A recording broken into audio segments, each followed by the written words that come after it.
আসসালামু আলাইকুম। যে যেখান থেকে আমার ভিডিওটা দেখছেন সবাইকে শর্মাস মম চ্যানেলে আরও একবার স্বাগত জানাই।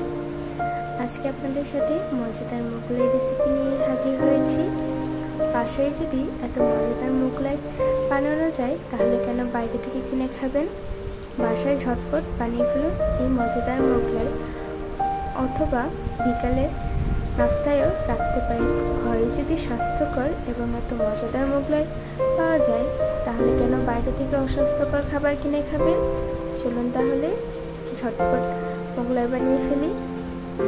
আমি নিয়েছি 2 কাপ আটা, দিয়েছি স্বাদ মতন লবণ, কিছুটা তেল।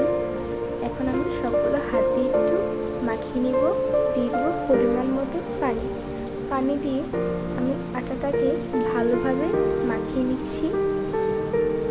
মাখিয়ে আমি এটা 5 মিনিটের জন্য রেস্টে রেখে দিব। ততক্ষণ আমি মোগলাইয়ের ডিমটা বানিয়ে ফেলব।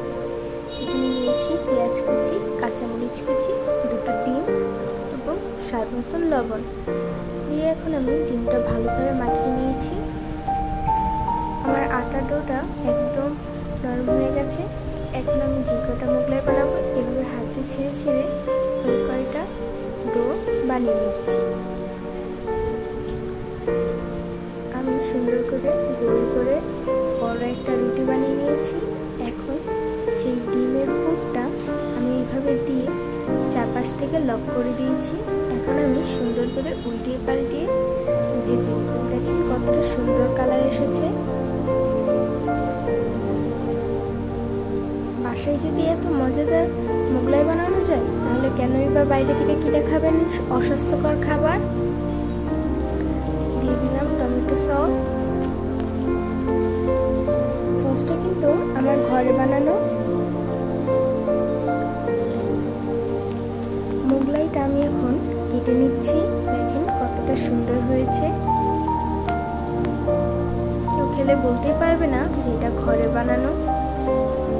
স্বাস্থ্যকর এবং মজাদার মোগলাই আপনারা একবার হলেও এভাবে ঘরে বানিয়ে খেয়ে দেখবেন।